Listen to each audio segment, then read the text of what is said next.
Marvel movie के बारे में बात कर लेते हैं, उसके post credit mid credit scene के बारे में बात करेंगे। तो सबसे पहले हम लोग उसके स्टोरी लाइन के बारे में बात कर लेते हैं। ओवरऑल स्टोरी जो है मैं कहूँगा उतनी अच्छी भी नहीं है और उतनी बुरी भी नहीं है, जो मैं कहूँगा वो मिडल में रह चुकी है काफ़ी तक। स्टोरी इतनी अच्छी क्यों नहीं है, उसका कारण ये है कि मार्वल चाहता तो बहुत अच्छा खासा और उससे रिप्रेजेंट कर सकता था, यानी बेटर वे में रिप्रेजेंट कर सकता था। जो मैं कहूँगा थोड़ा मुझे लग रहा है वो थोड़ा पीछे हो चुके हैं, जहाँ पे उन जो मैं बोलता हूँ मेन जो कैरेक्टर्स हमें देखने को मिले हैं, जहाँ पे वो जो सीन्स थे वो मैं सच में कह रहा हूँ कि वो सीन्स वो लोग ट्रेलर में अगर छुपा देते और मूवी में से हमें वो चीज़ें देखने को मिलती लिटरली, या टीवी स्पॉट्स में वो लोग नहीं रिलीज़ करते और वो सिर्फ हमें मूवी में देखने को मिलता, तो मैं लिटरली कह रहा हूँ वो सीन्स बहुत अच्छे हैं। जब मैं कहूँगा कि ट्रेनिंग बहुत अच्छी उन लोगों की, जो मैं कह सकता हूँ कि काफ़ी तक जब टीम अप में थे तो काफ़ी तक हर एक तरह के हमें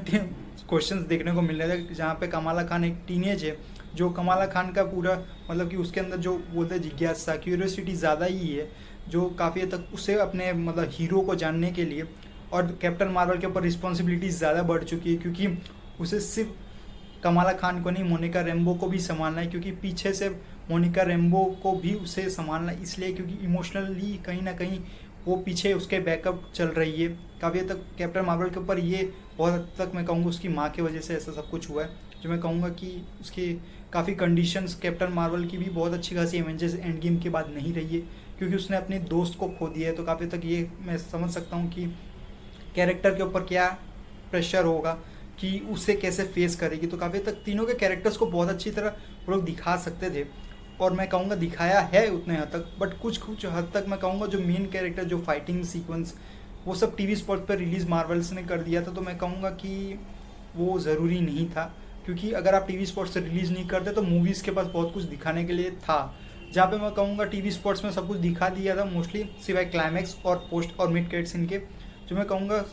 ओवरऑल मूवी जो है वो अपने आप को अच्छी तरह रिप्रेजेंट कर सकती थी, अच्छे वे में रिप्रेजेंट कर सकती थी। और मैं कह सकता हूँ कि मार्वल स्टूडियोज़ ने इसके ऊपर अगर ज़्यादा मेहनत मतलब कि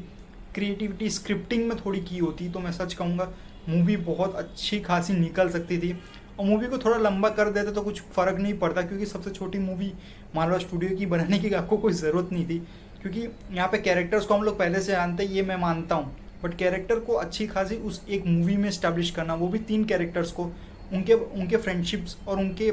रिलेशनशिप के बारे में दिखाना आसान नहीं होता। जब मैं कहूँगा ओवरऑल मूवी जो है उसके ऊपर ही आधा घंटा यानी 1.5 घंटा उसके ऊपर बर्बाद करती है, जो मैं कहूँगा वो अच्छी बात नहीं होती। और जहाँ पर पूरा जो टॉपिक है, जो मैं कहूँगा ओवरऑल आपने सीक्रेट इन्वेजन जैसे देखी होगी तो आपको समझ में आ जाएगा, कैप्टन मार्वल फर्स्ट देखी होगी तो आपको समझ में आ जाएगा कि मूवी में क्या चल रहा है। जो ओवरऑल मैं कहूँगा कि कहीं ना कहीं कुछ ज़्यादा पार्ट उसका कोई सीक्वल का कोई मीनिंग तब नहीं होता, क्योंकि सीक्वल का मीनिंग ये होता है कि आप एक कैरेक्टर को नई लाइफ दे रहे हो, यानी कि उसके पास्ट को भुलाकर एक नई लाइफ देने की कोशिश कर रहे हो, जहाँ पे मैं कहूँगा वो कैरेक्टर पीछे छूट गया। कैप्टन मार्वल को ज़्यादा से ज़्यादा स्पेस देने के चाहिए था, जहाँ पर हमें तीनों का स्पेस कम से कम देखने को मिला, जहाँ पे तीनों की बॉन्डिंग काफ़ी तक मुझे अच्छी लगी कि तीनों की बॉन्डिंग काफ़ी अच्छी तरह बन गई है,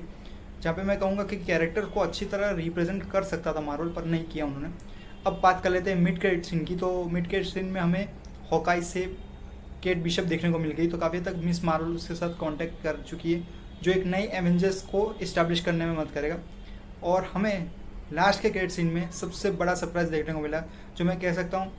मल्टीवर्स के ऊपर सबसे ज़्यादा बेस्ड होगा। जो डेडपूल से इंट्रोडक्शन हमें मिलने वाला था, हम एक्सपेक्ट कर रहे थे, वो यहाँ पर हमें मिल चुका है। जो मैं कहूँगा कि एक्समैन का इंट्रोडक्शन अब हो चुका है। द मार्वल्स के पोस्ट क्रेडिट सीन में हमें ये आइडिया ज़रूर लग गया है कि अब हम धीरे धीरे करके उसके नज़दीक पहुँच रहे हैं, जहाँ पे लोकी सीरीज़ भी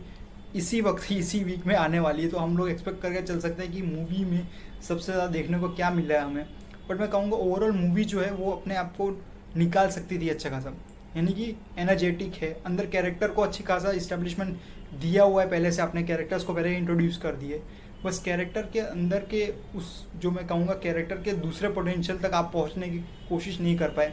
कैरेक्टर को वहीं पे पीछे छोड़ दिया, जहाँ पर मैं कहूँगा कि तीनों के कैरेक्टरशिप को ज़्यादा अच्छा खासा रिप्रेजेंट कर सकते थे। जो मैं कहूँगा बड़ी मूवी बनाते तो कोई फ़र्क नहीं पड़ता उससे, क्योंकि कैरेक्टर के ऊपर ज़्यादा बेटर वे में रिफ्लेक्शन हमें देखने को मिलता है। बट यहाँ पर कैरेक्टर के पीछे बहुत हद तक मैं कहूँगा पीछे छोड़ दिया, और मूवी को बहुत हद तक उतना कह सकते हो कि आप मूवी को प्रिडिक्ट कर सकते हो काफ़ी हद तक। जो मैं कहूँगा कि कोई मीनिंगलेस हो सकता है, क्योंकि मार्वल स्टूडियो जो होता है, मार्वल स्टूडियो अलग तरह का अपना टेक लेता है, जो मैं ये बिलीव करता हूँ कि उन्हें इस बार टेक लेना ज़रूरी था, क्योंकि उनका अच्छा खासा फेज़ 4 नहीं गया हुआ है। एक दो मूवी और एक दो सीरीज़ को छोड़ के मैं सच कहूँगा कि अच्छा खासा फेज़ 4 नहीं गया हुआ है, बट एक्सपेक्ट करके चल सकता है कि आगे के फेज़ में वो अपनी स्क्रिप्टिंग और बहुत हद तक बहुत सीरीज़ और मूवीज़ में अच्छी तरह काम करना चालू कर देंगे। तो सब्सक्राइब करके रखें चैनल को बाकी अपडेट के लिए। Thank you.